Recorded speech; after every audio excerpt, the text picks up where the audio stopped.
¿Qué onda, gente? ¿Cómo están? Bienvenidos a otro episodio de su podcast favorito. Hoy estamos con un invitado de lujo, chévere, bacán. Jeff, amigo, ¿cómo vas? Gracias por el tiempo. Hola Fernando, ¿cómo estás? Nada, gracias a ti por haberme invitado y pues a las órdenes. Vamos a armar la conversa con temas que creo que pueden ser bastante de interés, sobre todo por todo lo que ha pasado en los últimos meses en el país. Ujú. Como sabrán, Jeff trabaja en el medio digital Aposta y es periodista de profesión, ¿no? Tal cual, periodista de profesión, graduado en la San Francisco. ¿Cuándo te graduaste? ¿Hace cuánto? Yo me gradué, debe ser ya unos 3 años, a partir y sobre todo creo que tuve un transcurso universitario medio interesante porque estuve primero en la Cato y después me cambié a la San Francisco. Estuve en la Cato 3 semestres y de ahí sí mejor decidí cambiarme a la San Pancho. ¿A qué se debió? ¿Mejor en la San Pancho? Sabes que un tema económico y mucha gente cuando le cuento esto me dice, o sea que tenías plata para votar. Y es como que no.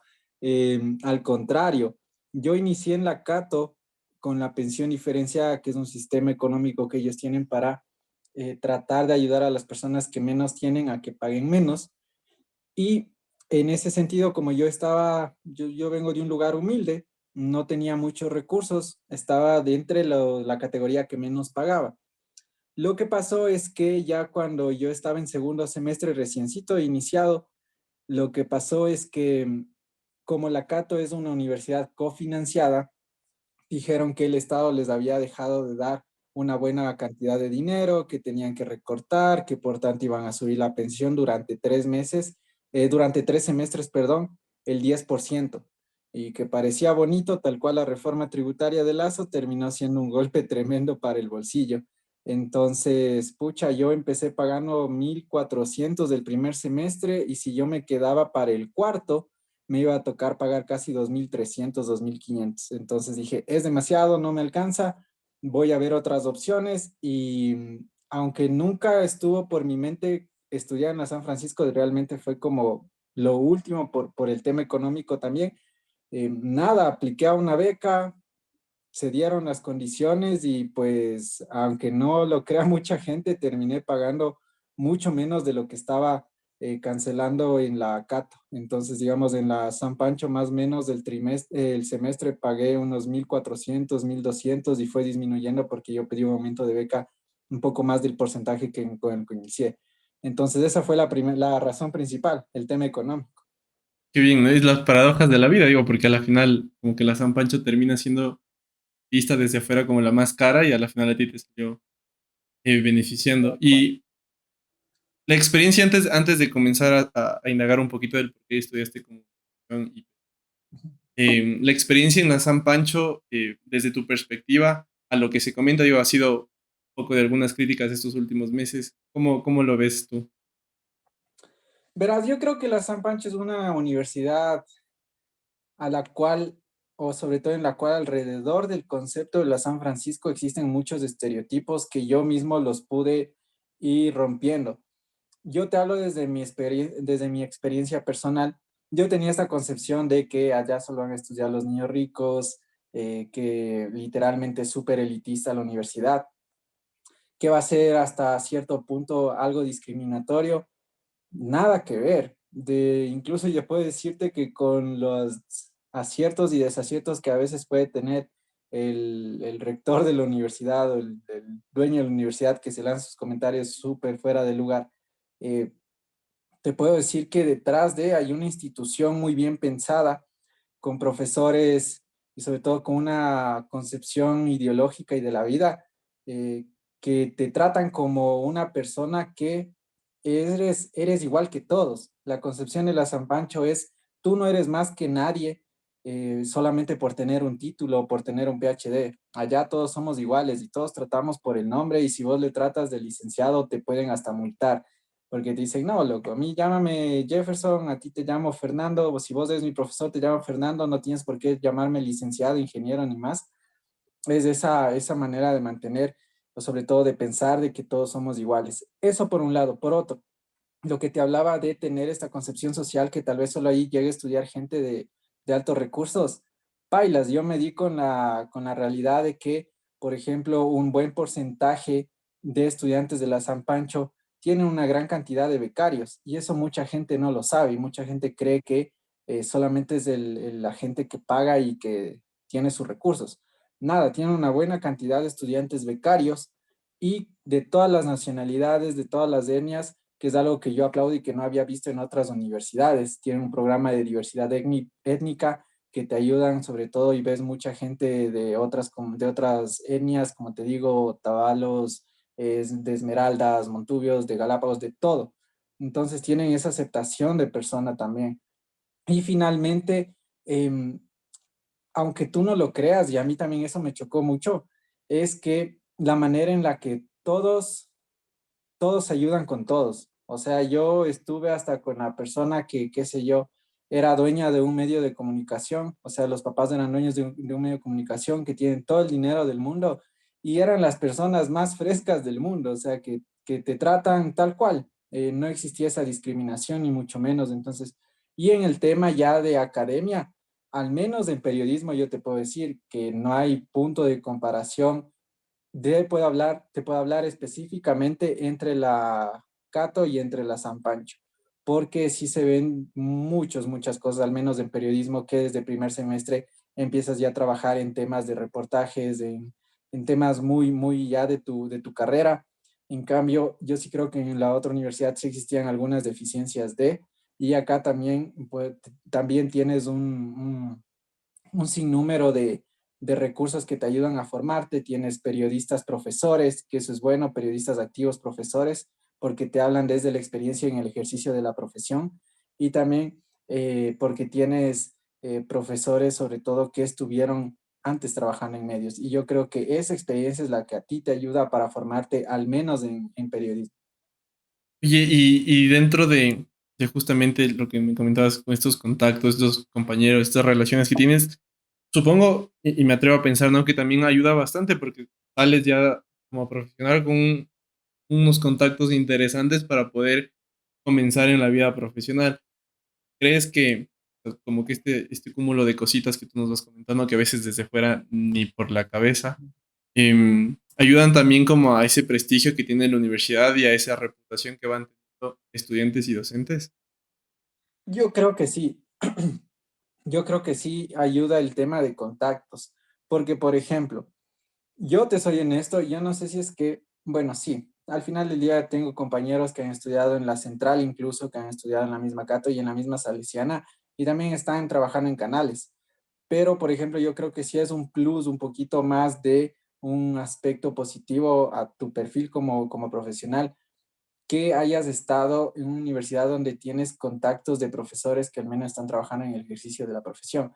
¿Por qué te cuento esto? Porque mi carrera inicia literalmente ahí. Mi carrera inició con una clase que yo tenía en la universidad que se llamaba taller de investigación, taller de reportería e investigación, alguna cosa así. Y el profesor de esa materia era el Tomás Chufardi. El Tomás Chufardi en ese entonces era reportero de Visión 360 en Ecuavisa. Y lo que el Tomás nos decía es, a los estudios, o sea, a todos los que estamos ahí, chicos, solo recordarles que el mejor estudiante o la mejor estudiante al final del semestre, yo le llevo a hacer una pasantía pagada en Visión 360. Entonces era como que, hijo de pucha, Bacán. acercarse la mierda, ¿cachas? Ya estuvimos dos personas. Primero estuvo mi amiga que se llama Cristina Pazmiño y estuve yo. Entonces, la primera opción para ir allá era la Cris, pero a la Cris le llega una oferta de FM Mundo y ella se va a trabajar a FM Mundo. Entonces, me dijo, ya la Cris aceptó para trabajar de tiempo completo en FM Mundo, vente vos a la pasantía yo de uno. Y desde ahí ha sido una especie de efecto dominó súper positivo, porque desde Visión 360, por ejemplo, al lado de nosotros, de nuestra oficina, estaba la oficina de la editora política de Revista Vistazo, la María Belén Arroyo, y una vez que yo salí, ahí lo que te puedo comentar es que cuando yo salgo de Visión 360, se me acaba la pasantía, yo me llevé muy bien con Belén, hablábamos de política, o sea, conversábamos mucho y sin conocer mucho de mi trabajo, solo vio que me iba bien en Visión, me dijo como, oye, llámame o tímame si es que no estás con trabajo, yo te puedo ayudar también si es que hay algún tipo de alguna vacante acá. Y yo salgo de Visión, obviamente no fue el trabajo inmediato en Revista Vistazo, pero sí me llamó la Belencita y eso le agradezco un montón porque escribí unos 3 o 4 artículos como freelance para Revista Ah, Vistazo. También de ahí de Visión le conocí al Andrés López, que era otro de los reporteros, y yo empiezo a trabajar con el Andrés López, digamos, de manera profesional cuando él recién estrena su programa en la Radiovisión. Yo era asistente de producción. Después, ya te digo, todo a raíz de Visión 360. Y después de lo del Andrés López, ya me llegó una oferta de La Hora, estuve en La Hora un tiempo, me salí de La Hora, después pasé a una productora independiente, ya sé lo que es también hacer relaciones públicas, que es horrible, a ver si a la gente que le gusta eso en buena hora, pero a mí no, porque en ese tiempo yo me hice cargo del noticiero de la prefectura de Pichincha. Prefectura de Pichincha que en ese tiempo estaba a cargo del Gustavo Baroja. Y era literalmente hablar todo bien de Gustavo Baroja y era como, no, esto no me gusta, ¿sí? claro. Entonces de ahí estuve un tiempo y ahí es lo que yo aplico con uno de mis trabajos de la U. Aplico a unos premios que lanza La Posta en su primer año de vida, de aniversario. Había una categoría para estudiantes de periodismo y el premio era que era una pasantía pagada en La Posta. Entonces yo aplico con un trabajo que realicé y pa, había ganado. Entonces solo me dijeron, estás nominado, vente a los premios y ese día de la premiación gané y fue como, hijo pucha, qué bacán. Y ya pues desde ahí estuve un mes en La Posta como pasante. Me llamaron, me ofrecieron una buena oferta en FM Mundo donde estaba mi amiga la Cris. Acepté. Ahí fue mi primer, digamos, también reto como mucho más fuerte en el tema profesional, porque me encargaron el noticiero de la mañana. Y yo, pelado de 22 23 años, pucha, generar invitados para el programa. Y era complicado al inicio, porque no tienes contactos de nada, que llamar a asambleístas, era un goce, pero me encantó. Esa fue una muy buena escuela. Y a los 11 meses, casi al año, volví a la posta ya para todo lo que estoy trabajando ahora.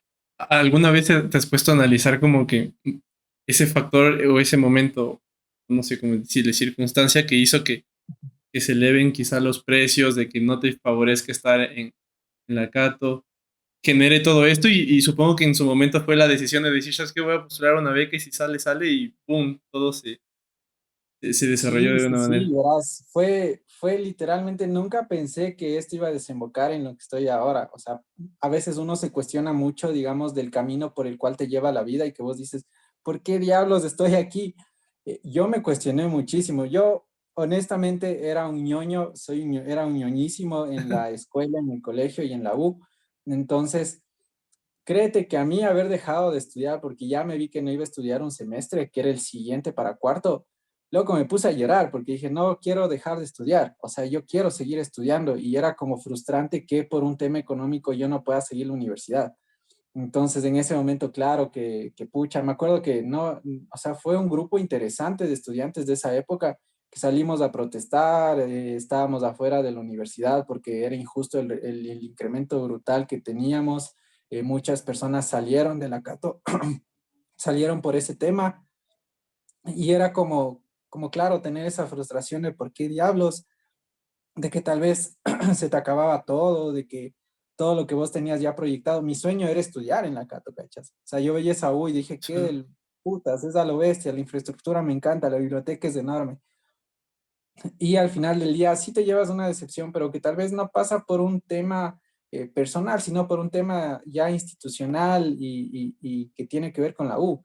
Entonces, sí, sí me cuestioné mucho como que por qué diablos pasó esto, pero 3 doritos después, literal, haber alcanzado todo lo que he podido lograr en este corto tiempo, si digo, o sea, la vida te lleva por otros rumbos porque tiene algo mejor preparado para vos. No necesariamente yo creo en una religión, ni mucho menos, eh, pero sí creo que hay una fuerza enorme y tal vez si es un dios, dos dioses, pero yo creo que todos los dioses habidos y por haber me llevaron hacia ese punto y es por el cual hoy yo estoy teniendo este puesto acá. Entonces, sí, es muy bacán como al principio decir, ¿por qué diablos estoy aquí? Y después que se te frustren tus sueños y al final del día la vida te tiene preparado algo mejor y creo que sí me ha tenido preparado algo mejor. De seguro. Y antes, o sea, me llama mucho la atención porque yo soy, o en el último tiempo, desde que salí igual de la U, miro como una retrospectiva hacia toda la vida universitaria y digo, qué importante es que nosotros que ya somos como que una generación que estuvo un poco ligada a la tecnología, pero de ahora en adelante se une bastante la academia con la tecnología. Qué importante es que, primero, se una justamente esto, la tecnología con la academia y que las pasantías sean o que aporten valor profesional ya a los estudiantes, digo, porque a veces se hacen pasantías súper superficiales, valga la redundancia, se hacen hasta sin paga, que a veces eso desmotiva a quien hace. ¿Cuál crees que es la importancia y el reto en ese sentido de la academia y pasantías en el futuro? Digo, bajo tu experiencia, ¿no? Yo creo que sí debe existir al menos una alianza entre medios o entre empresas dedicadas a las carreras que te ofertan un tipo de profesión y la academia. Porque si hay algo que yo me he dado cuenta al menos es, por ejemplo, que muchas de las personas, o sobre todo muchas de las universidades, al no tener esta alianza, ¿qué es lo que le toca a uno como estudiante? Pucha, salir a buscar y pedir pasantía en donde te puedan dar y así no sea de tu carrera, sino que sea algo afín para que te aprueben las pasantías. Y ese sí es un grave error, ¿por qué? Porque tú entras, digamos, a tu primer trabajo y tal vez no tienes idea de nada y la pasantía sí debería ayudarte en eso. Entonces, tal vez una alianza estratégica entre medios y universidad sí sería como un punto súper importante para que los estudiantes mismos vayan desarrollando al menos una sola pequeña experiencia de cómo es estar en el lugar de trabajo que está acorde a tu profesión. Ya te digo, yo, no, o sea, te hablo desde la experiencia de lo que me comentaron amigos que se quedaron en la Cato. Sus pasantías tenían que buscarlas por sí, no por algo que la U te proporcionaba. Si bien la U te lanzaba, qué sé yo, una que otra bolsa de valores, perdón, una que otra bolsa de empleos, eh, eso no significa que ya tenías asegurado, sino que entrabas a competir con otros estudiantes de otras universidades. Entonces, si es que tal vez llegas a tener esa alianza entre universidad y, y comercio y empresas, tal vez lo que te puede decir, ah, ok, todos los semestres van a tener asegurados 10 cupos para que 10 estudiantes vayan a hacer pasantía. Y de esa manera tú ya tienes algo en el que no tienes que estresarte tanto de, hijo de pucha, tengo que ir a buscar, tengo que salirme de una clase para ir a buscar, para ir a una entrevista de trabajo, sino que ya por sí vos puedes tener asegurado al menos algo, ¿me explico? Entonces yo creo que eso sí es importante. Ya te digo, yo desde la U, pucha, gracias a Dios pude realizar una pasantía en un lugar en el que yo sí quería trabajar y sí quise trabajar siempre, que era Visión 360. Para mí era como lo más top, top, top del tema de periodismo. Y se dio, ¿cachas? Y no es porque haya existido ni siquiera una alianza entre la U y la academia, perdón, entre la U y la empresa o el medio de comunicación, sino porque un profesor que estaba realizando, daba clases también ahí, y perdón, que seguía siendo periodista activo, tenía ese poder de también ser, él era productor ejecutivo, si no estoy mal, y en sus manos tenía la responsabilidad de llevar un pasante cada 6 meses al canal. Entonces, digamos que ese plus ya te da algo extra, ¿cacha? Y vos ya puedes realizar estas pasantías. Pero sí creo que debería existir esa conexión para que uno ya tenga como estudiante al menos un primer insumo de cómo es trabajar en un medio, y no necesariamente un medio televisivo, sino un medio escrito, un medio radial en el que puedas al menos realizar una pasantía, porque si no, sí les vi a muchos de mis compañeros que se les complicaba bastante cumplir con las horas de pasantía que te pide la academia, pero no tienes dónde hacerlo, entonces sí pasa por un problema también por ahí.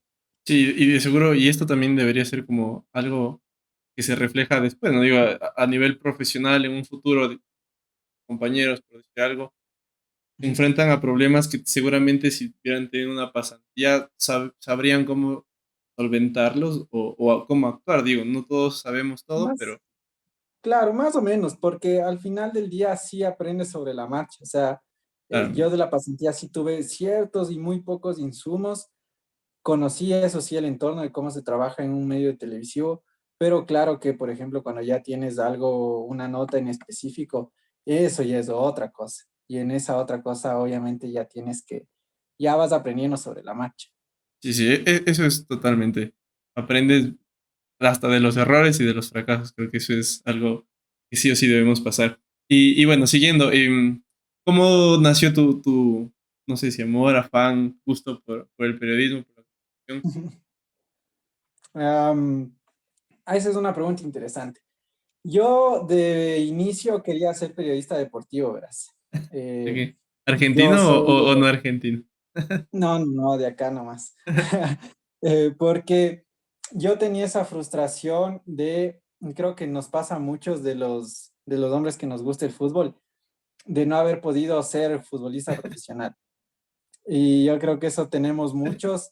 Y Todos, cuando yo ya pues. me puse a pensar en eso, dije, ¿cuál es la manera más acorde en la que yo puedo estar cerca de una cancha o cerca de los jugadores? Es el periodismo. Entonces mi idea era literalmente dedicarme a ser periodista deportivo, estar en la cancha, estar reporteando, ir a los partidos. Entonces mi gusto empezó por ahí. Empezó por ahí.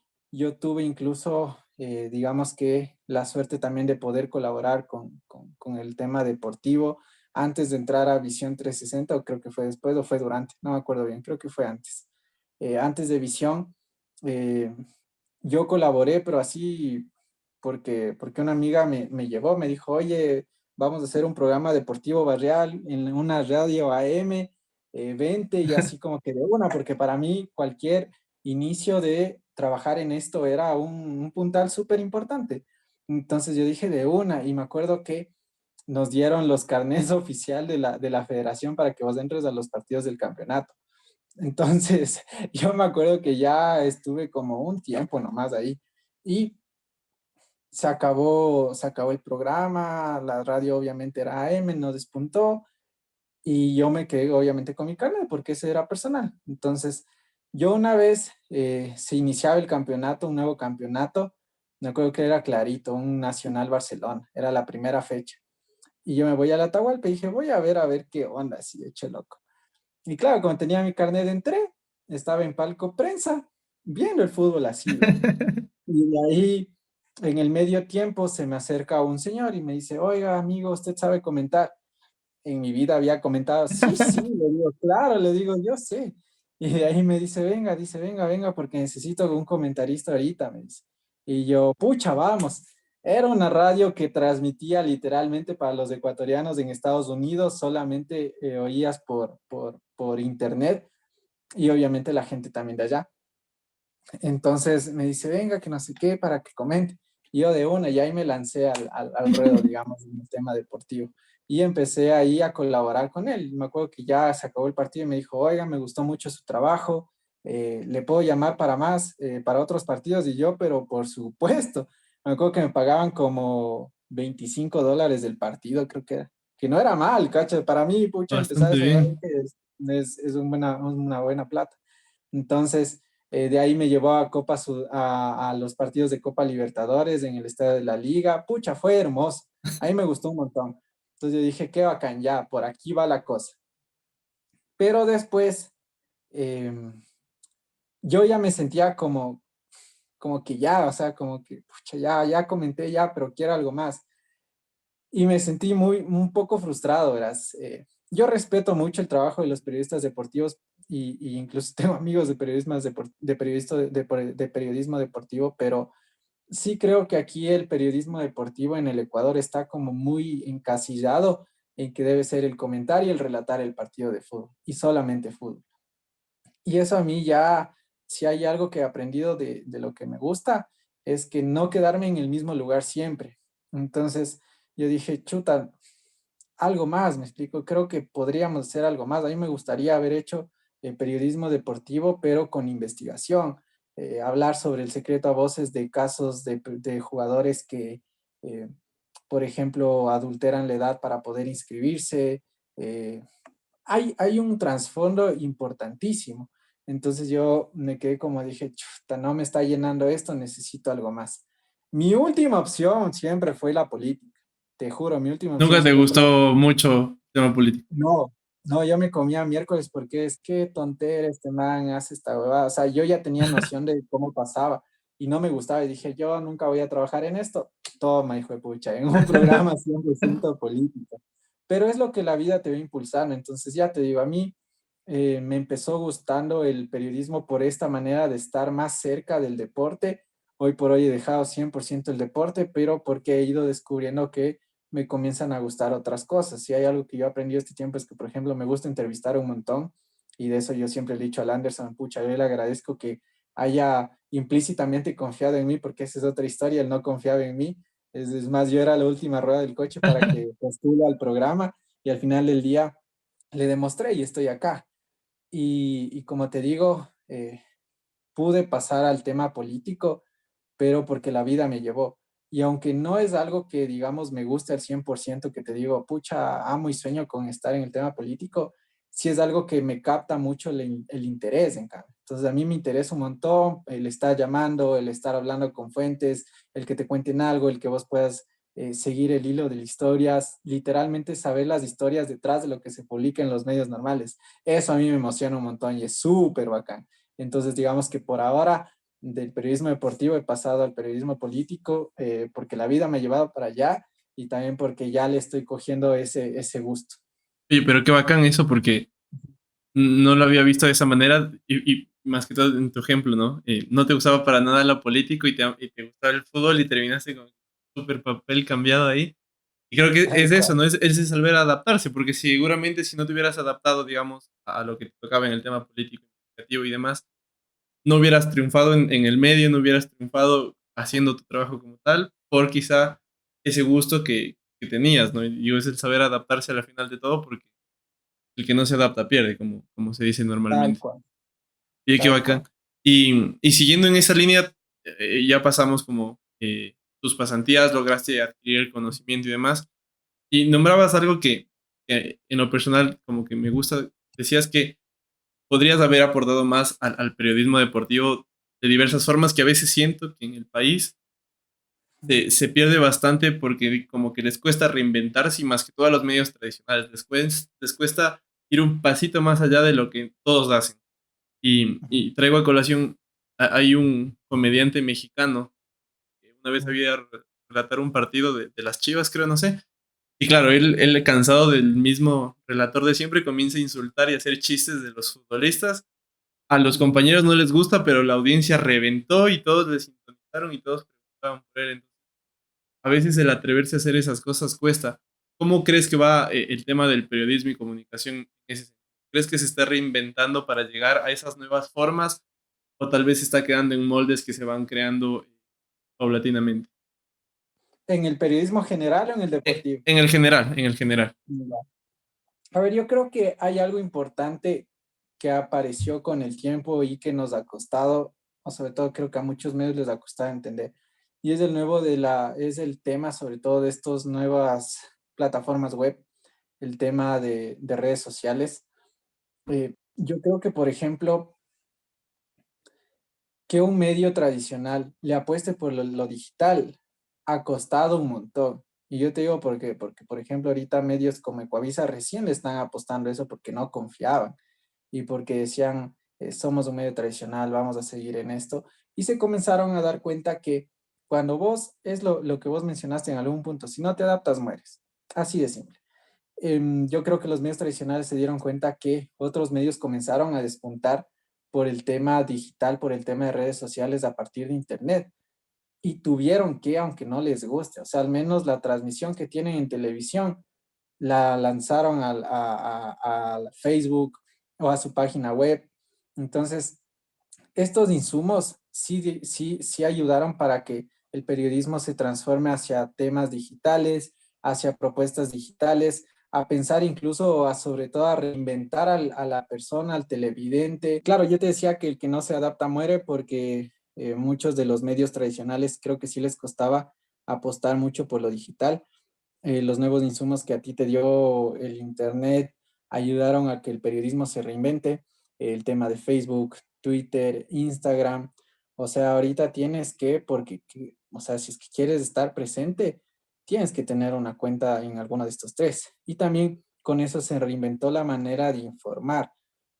Y creo que es algo que ha hecho la posta, el tratar de comunicar de una manera distinta a las audiencias a través de redes sociales, el que una noticia te llegue a partir de una sola lámina con un texto, el famoso meme, el que vos generes videos mucho más eh, sucintos, por ejemplo, que tenga que ver con alguna noticia muy, muy complicada, que le expliques en 30 segundos, porque también los consumidores de redes sociales, si es que vos no les captaste en los primeros 5 o 3 segundos, se van y no ven tu video, entonces no se van a mamar un video de 30 minutos, sino que se van a mamar un video de 1 minuto, 2 minutos 30.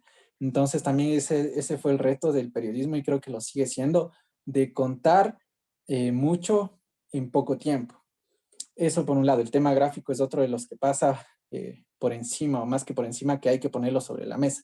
Si vos te fijas en las láminas de Instagram, Instagram te da una habilidad a lo bestia, que es estas láminas de continuidad, en el que vos tienes que literalmente hacer que tu información sea atractiva al momento de ir pasando las imágenes.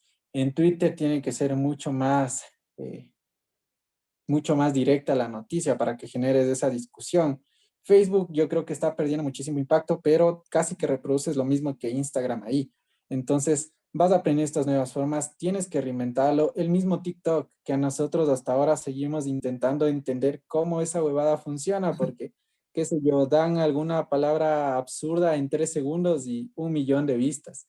Y después cuentas algo interesante, pucha, 400.000 vistas, ¿cachai? Sí, sí. Entonces es como que un fenómeno que aún seguimos intentando entender, pero que todas estas estructuras, todas estas nuevas formas de comunicación le llevaron al periodismo a reinventarse, a tratar de adaptarse y a saber que si es que no estás ahí, literalmente tu medio se acaba. La radio igual, o sea, la radio pasó de que vos le oigas en los celulares o en las radios a que tengan un podcast, a que transmitan en vivo, ¿cachas? O sea, que estén teniendo ya videos, o sea, ya no son radios, sino que son una especie de radio con televisión, porque también tienen la imagen en vivo, eh, los medios, por ejemplo, impresos, y el comercio que te haga transmisiones en vivo, ya no solamente el papel tal cual, sino que también te den ese contenido sin sumo más. Las nuevas plataformas, por ejemplo, que le apuestan a la competencia con medios tradicionales, tipo Primicias, que Primicias es como un comercio pero renovado. Entonces, vas viendo que esos nuevos insumos que te dio la web y el internet te ayudan, más que ayudarte, te obligan a vos a reinventarte como en el medio en el que estás trabajando. Y todo lo que conlleva, digamos, el mismo hecho de, como tú dices, mostrar esa información de una manera diferente, a modo de meme, como decías, o a modo flash de 2, 3 minutos como máximo, trae también consigo un montón de personas que detestan este tipo de información y ahí nace, en cambio, el otro lado de decir, ¿para qué hacen eso si no están informando? ¿Para qué hacen eso si me van a contar sobre la punta de toda la noticia, etcétera, etcétera? Que también lleva un gran reto, ¿no? Entonces, ¿cómo logran manejar eso? Digo, porque al menos de los clips que a veces sacan de sus entrevistas, muchos se viralizan por justamente ese pequeño lapso de tiempo. Pero allá, ¿cómo es ese manejo, esa gestión de estas bipolaridades de las redes sociales que a veces ayudan para bien, pero otras veces ayudan para mal? Verás, por lo general nosotros tratamos de expandir un tema de noticia, si es que sale de alguna declaración que dieron en el programa, en el Café La Posta en video, tratarlo de expandir en las láminas, que son esta serie de imágenes que vos ves. Pero también lo que sí te puedo decir es que a veces los cortos que se han hecho virales, muchos de ellos no han sido, digamos, los cortos que nosotros hemos publicado en nuestras redes, sino que literalmente un troll X cogió ese video y pucha y lo viralizó. ¿Por qué te cuento esto? Porque yo vi el fin de semana el video que se viralizó de las declaraciones del gobernador del Guayas, que dijo que él iba a poner sobre la mesa el tridente de los Avengers. Y mucha gente comenzó a caerle porque dijeron, ¿cómo pudo decir eso cuando acaban de asesinar, acaba de haber un sicariato en Playita allá en el Guasmo? Y después yo vi eso y como yo me acuerdo que hice esa entrevista, yo lo único que hice fue a un periodista conocido igual, pues, no le estoy justificando al gobernador porque sus declaraciones son igual de desatinadas, pero esta entrevista nos la dio antes de esto. Le digo, esta entrevista fue al día siguiente que él asumió la gobernación, que fue en septiembre. Le digo, entonces solamente te aclaro eso. Y claro, fue literalmente coger un extracto de una declaración que dio hace 4 meses y tratarla de linkear con lo que había ocurrido recientemente. Entonces, eso por un lado, como entre paréntesis de a veces los cortos que se hacen virales, a veces se los coge literalmente una porción muy pequeña del corto que nosotros ya hacemos. Ahora, sí te resulta un reto el tratar de expandir esa información, como bien vos dijiste, pero es también tratar de encontrar un equilibrio entre lo que se está publicando como una manera de resumen de lo que dijo a nivel macro, pero también de complementar eso con las láminas o con un video mucho más explicativo. Te pongo un ejemplo. Si es que, qué sé yo, si es que mm, ya algún tipo de declaración que haya dado algún asambleísta o sobre todo algún actor político del trabajo que no está haciendo el Consejo de Participación Ciudadana. En un corto en el que él haya dicho, llevan más de 5 concursos estancados y no hacen un carajo. Entonces, claro, ya tenemos esa declaración y ahora hay que explicar a la gente, bueno, ¿por qué no está haciendo nada el Consejo de Participación Ciudadana? ¿Cuántos concursos en realidad tienen estancados? ¿Cuántas autoridades no han elegido y demás? Entonces, tienes todos estos insumos que vos si dices, bueno, hay que expandir y lo vamos a hacer. Entonces, cuando la noticia lo amerita, cuando el tema lo amerita, sí que lo hacemos de esa manera y complementamos en unas láminas o complementamos en un video mucho más desarrollado y mucho más extenso para que la gente pueda entenderlo también. Debe ser un trabajo, digo, siempre las redes generan retos y debe ser un trabajo retador el hecho de exponer ciertas cosas como lo han hecho en estos últimos diversas temáticas. El mismo hecho, un reto llevarlo a que se viralice 10 a un minuto, 10 segundos a un minuto, para que se enganche y de ese millón quizá de personas que vieron ese pequeño video se metan a ver la noticia completa. Digo, porque eso genera también justamente el ejemplo que ponías, la desinformación o los fuera de contexto, que a veces yo Ujú. creo que también es falta de cultura del entretenimiento, redes sociales, digo, de todos, entender el que a veces pasó un poquito más antes o literalmente está hablando de otro tema, pero no, nos lleva como que esa desesperación, no, no sé, creo que eso es algo que ha ido pasando y evolucionando también dentro de lo que van haciendo en la posta con todo el tema de investigaciones, que creo que es de los puntos que más la gente les reconoce, nivel investigativo que Ujú. logran tener en ciertos casos, pero a la vez se nota y creo que puertas adentro lo deben saber, todo ese hate que también se genera por ciertas entrevistas, por ciertas posturas que claramente la tienen, ¿no? Como medio de comunicación muchas de las veces. Claro. ¿Cómo manejan eso? Digo, a la final, no sé, pero en lo personal siempre a veces nos dicen algo malo y la moral para el suelo y levantarse cuesta, pero ¿cómo gestionan eso a la interna? Porque es importante ahora, todo el mundo lanza hate y el hecho de que a veces por ese hate los conozcan, lo manejan. Verás, es complejo. O sea, yo creo que a nivel de la redacción estamos ya muy conscientes de que a la posta o le amas o le quieres. O sea, no hay un intermedio. A nivel de redacción creo que ya estamos conscientes de los errores que hemos cometido y de los haters que nos hemos ganado. Somos conscientes de eso y también como que ya nos hemos curtido en ese aspecto, en el de aceptar que no vamos a ser nunca moneda de oro para todos, aceptar que habrá mucha gente que no le guste nuestra manera de hacer periodismo y está bien, porque no se trata de que a todos nos les guste lo que estamos haciendo. Somos conscientes de eso y creo que lo sabemos llevar de una manera en la que somos conscientes que mucha gente nos quiere y que nuestra manera de, digamos, responder a las críticas es haciendo un mejor trabajo cada vez que podemos. Y esa siempre ha sido nuestra filosofía. Ok, cometimos un error, ¿cómo vamos a responder? Con mejor periodismo, con más investigación, con más reportajes. A nivel personal, yo creo que ahí el curtirte sí es un poco más complejo. Yo te digo, estos días sí han sido medios complejos, al menos en lo personal, porque, no sé, yo creo que mucha gente está esperando que tal vez uno siempre esté de acuerdo con lo que la mayoría piensa Y yo esta semana me puse en un punto intermedio en el que no tengo una posición clara, por ejemplo, sobre lo que pasó con el policía, que lo sentenciaron.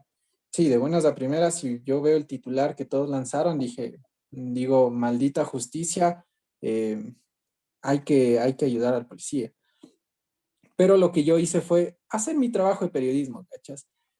Involucrar y más que involucrar, llamar y tratar de entrevistar a los dos involucrados, al que le acusó y por el cual le sentenciaron y al protagonista que fue el, el policía y su abogado. Entonces, a mucha gente no le gustó las preguntas que yo hice porque fui muy crudo y eso yo he aprendido mucho de Anderson y de acá de la Posta. En nosotros nunca vas a ver las típicas entrevistas que tal vez otros medios suelen hacer, que son de tal vez mostrarte ya una postura. Acá, pucha, le damos duro hasta el que nos cae bien y el que nos cae mal. Entonces yo aquí literalmente lo que hice fue preguntar, ok, aquí pasa esto, usted me dijo esto? ¿Por qué no este otro? Y fue una entrevista así creo que yo, muy realista. Y el mismo cuestionamiento que yo hice con el policía, lo hice con el fiscal, igualito. Entonces a mucha gente no le gustó, en ese sentido vi que yo trato de no leer comentarios, vi un par de comentarios en el que, hijo de pucha, está defendiendo al ladrón, y es como, loco, mira las dos entrevistas y luego tú saca tu propio criterio. Entonces, digamos que eso sí al menos yo cuando leí fue como que, te juro, no entiendo a la gente. Pues ya al final del día tienes que curtirte, tienes que tratar de sobrellevar de una manera muy personal, en el sentido de que más de personal tiene que ser profesional.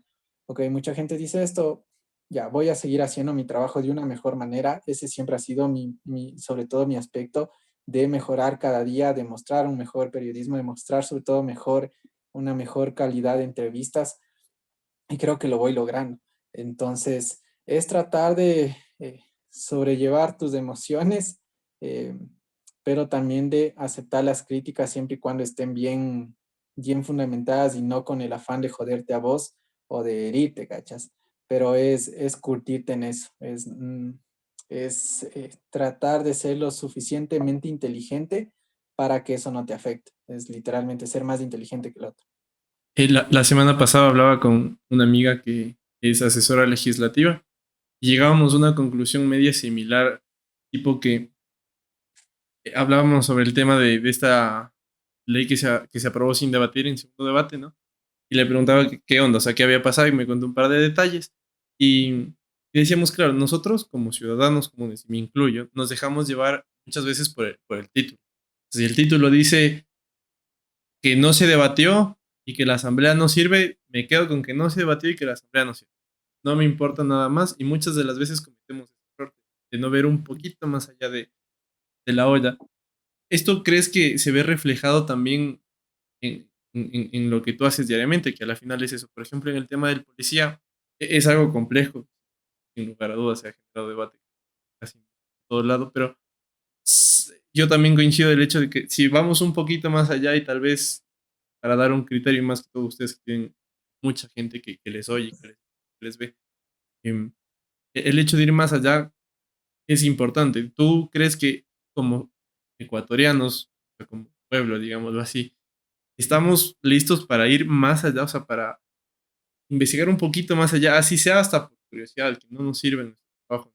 Pero crees que estamos dispuestos a ese cambio, porque yo creo que es un cambio bastante grande, porque desde mí, que digo, dentro de mi caso soy la persona que más internet consume, me dejo llevar a muchas de las veces por títulos, no siga personas que el internet lo consumen poco y que no entienden las formas. ¿Crees que estamos como que dispuestos a ese cambio o nos arraigamos un poco por los titulares? No, verás.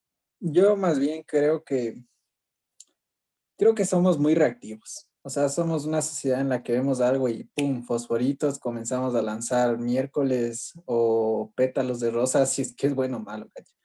Eh, yo sí siento que existe una inmadurez totalmente a nivel generacional, o sea, a nivel general más bien, la palabra adecuada.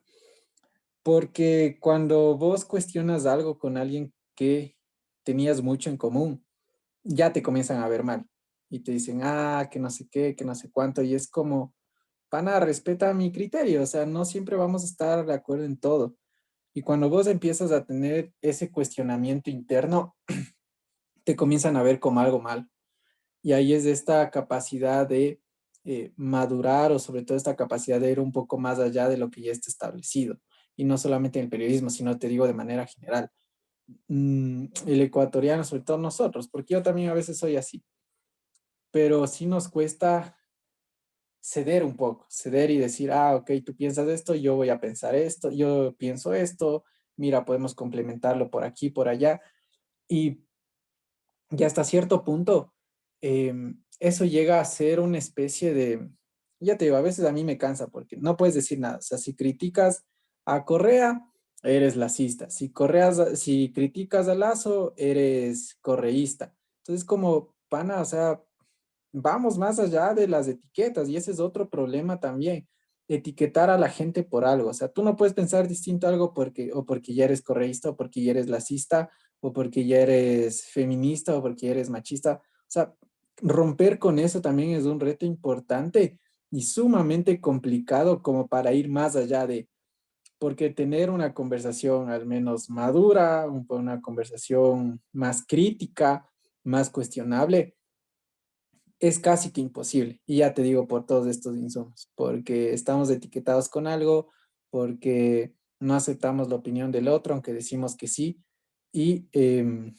porque no nos damos el trabajo de ir más allá de, y no solamente con lo que tú mencionaste, recién nomás el presidente vetó este proyecto de ley de los cobros indebidos en el sistema financiero.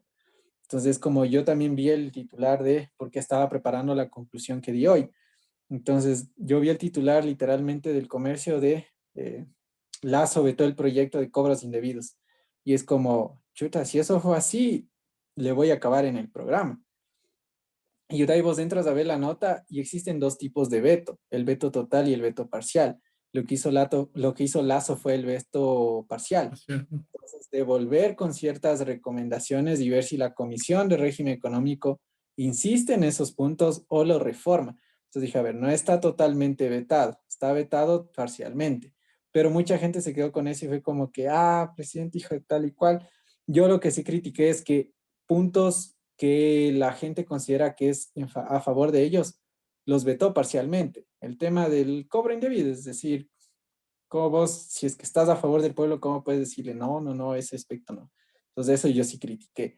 Pero ya te digo, va por un tema de, creo que madurez y porque somos muy, muy reactivos, o sea, somos muy fosforitos. No podemos decir nada porque ya caes a la primera y después que hiciste la cagada te das cuenta y dices, ay, mierda, ha habido la otra parte, creo que debía aguantar.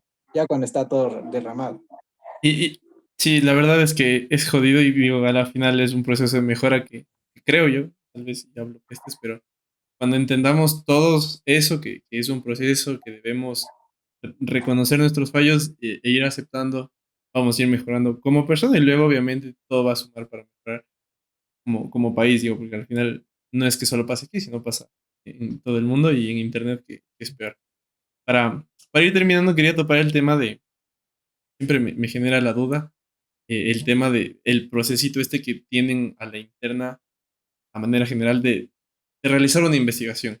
Por ahí siempre se dice nunca se revelan las fuentes y siempre tienen como unas guías para llevar, pero no sé si por ahí nos puedes contar a modo general cómo hacen o cómo se realiza un proceso de investigación de la noticia que sea porque digo, a la final todo es contactos, pero también muchas veces el meterse un poquito de más conlleva que te amenacen, que tengas más insultos de los que te acostumbras en redes sociales. ¿Cómo manejan eso? ¿Cómo es ese proceso en el que van realizando y por el cual aposta y tú y tu equipo se han caracterizado a nivel nacional de realizar reportajes de muy buena calidad que detallan y revelan cosas que un ciudadano como, no, como yo, digamos, que no está metido en el medio, conoce y dice, wow, o sea, esto hacía falta y te da ganas de que sigan haciendo ese tipo de reportajes. Verás, existen varias formas al momento de receptar un tema. Por ejemplo, a veces nos llegan por parte de denuncias de gente que te escribe a través de las redes de la posta y que te dice, mira, hay esto acá, hay esta persona, te mandamos documentación y empieza tal vez por ahí a partir de una denuncia. Otra manera en la que te llega también es por contactos, o sea, igualmente una denuncia, pero a partir de contactos cercanos, que te dicen, mira, yo trabajo acá, sigue tu programa, tenemos esta denuncia, tal cual. Y otras también por iniciativa propia. Por ejemplo, eh, si no estoy mal, Paz y Plomo nace de una iniciativa de Anderson, de decir, bueno, vamos a meternos a las cárceles y veamos qué ocurre. De esa no te puedo hablar mucho porque obviamente no la lideré yo, todos los detalles lo tiene Anderson, pero a mí me dio esa sensación. Eh, yo te digo, por ejemplo, el proceso que yo hice, al menos en el reciente que fue el señor de Galápagos, el ex presidente del Consejo de Gobierno, literalmente, a mí me llegó la denuncia, así igualmente de manera anónima. Mira, tenemos esta denuncia, si es que tú crees conveniente, revisa. Entonces, claro, yo vi eso y dije, chuta, si es que esto es cierto, mamá, problema el que se armó. Entonces, lo primero que hago es, literalmente, contrastar, que es algo que al señor no le gustó. Cogí la prueba, llamé al laboratorio, sí, necesito saber si es que este documento de ustedes es verdadero o falso. Es falso totalmente. Eh, nosotros tenemos registros de que el señor Sotomayor se ha hecho aquí una prueba hace un año. Y es como que, uy, ya tienes un primer sustillo por ahí. Lo otro fue literalmente decir, y bueno, esta información, ¿quién les pidió? Nos solicitaron información del aeropuerto de Galápagos y del Ministerio de Salud Pública, porque el señor había entregado esta prueba. Ya tienes esa versión, gacho. Entonces, yo ya con ese insumo lo que hice fue contactar al entonces presidente de gobierno. Entonces le llamé, nunca me respondió, le mandé un mensaje, lo que conté en el programa. Ah, ok, el señor dice que más información nos dará su director de comunicación. Llama al director de comunicación, desconoce del tema. Entonces ya tienes ese insumo, ¿cachas? Que llegó a partir de una denuncia de alguien que dijo, mira, hay sospechas de esto, tú verás si es que es pertinente. Y ya, y se va construyendo el caso así. Ese digamos que fue un caso no tan extenso, porque podías resolverlo de manera instantánea. Y se lo realizó así. Después, obviamente, el tema explotó y ya lo que sucedió después. Pero eso por un lado. Por otro, digamos que una investigación mucho más extensa nace también a partir de denuncias. Con Anderson trabajamos los vacunados VIP, que fue tremendo. ¿Por qué? Porque Anderson lo venía trabajando y de ahí es chévere esta adrenalina de, ok, hoy de noche tenemos que reunirnos con tal persona quiere hablar, vamos a reunirnos de noche en tal lugar, nos quiere dar esta documentación, te presenta la documentación y dices, hijo de puta, aquí está todo. Entonces comienzas ya y a procesar. A procesar es decir, a ordenar la información, a tratar de pedir versión del otro lado.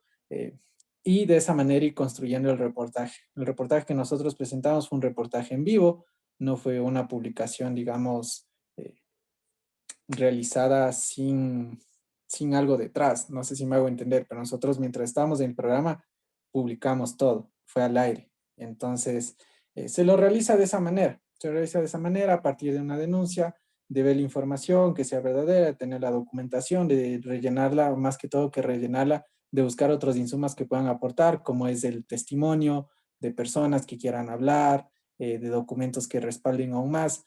Se va construyendo así, se va tejiendo también cuando hay relaciones mucho más extensas. Por ejemplo, el tema de Anderson que sacó sobre el prefecto que falleció, el exprefecto, señor Carlos Luis Morales. Él comenzó a unir la relación de las empresas con su familia. Entonces, ese es un tema mucho más extenso que te lleva no un día, sino varios días de tratar de armar e ir encontrando las piezas del rompecabezas. Pero el proceso más o menos va por ahí. Y ya para terminar ahora sí, ¿cómo se dan cuenta cuando un reportaje o una noticia está concluida? O sea, cuando dicen, ok, esto lo podemos lanzar, presentar. Cuando ya tenemos las dos versiones. Por ejemplo, yo estaba dudoso de sacarlo de Galápagos porque digo, no tengo la versión del man. Al final del día, lo que muchos de los medios hacemos, y no es algo que yo lo realicé recién, no es que me inventé el agua tibia, es que cuando vos no tienes respuesta de un funcionario simple, solicitamos la versión del funcionario, no nos quiso dar. Punto. Eso fue lo que hicimos en nuestro caso. Y mostrando ahí las evidencias. Esto pregunté, no me quisieron dar. Pero uno logra concluir la investigación cuando dice, la historia tiene los sustentos eh, documentales y los sustentos testimoniales para decir, ok, aquí ocurrió esto. Sí hubo un tema de corrupción o más que corrupción, sí hubo el tema por el cual iniciamos la investigación y lo publicas. Entonces yo creo que ya te digo, uno llega a decir que ya está el reportaje completo cuando tiene el contraste, sobre todo, que eso es importante, el contraste de los involucrados, las versiones, y una vez que vos tienes eso y ya completaste tu reportaje, dices, se imprime, que creo que es lo más importante, porque obviamente sin contrastar, pues ahí ya bailas y es como algo incompleto, en el sentido de que no lograste ver las versiones de los otros. Ya te digo, al menos despedirlas, y si ya no respondieron, es asunto de ellos, vos cumpliste con tu trabajo. Bacán. Sí, me quedo con eso que creo que es aplicable no solo a tu profesión, sino casi, casi a la vida en general, que es el tema de contrastar todo, o sea, Ujú. ir un poquito más allá de donde estamos para conocer más. Jeff, te agradezco por tu tiempo, gracias por caerle y nada, ahí estamos hablando para ver si en algún futuro, cuando investiguen más, se hace alguna parte 2. Nada, que va, gracias a vos por tomarme en cuenta y pues siempre a las órdenes. Igualmente te mando un abrazo. A toda la gente que llegó hasta acá, igual gracias por el aguante y nos vemos la otra semana. Bye. Chao, chao.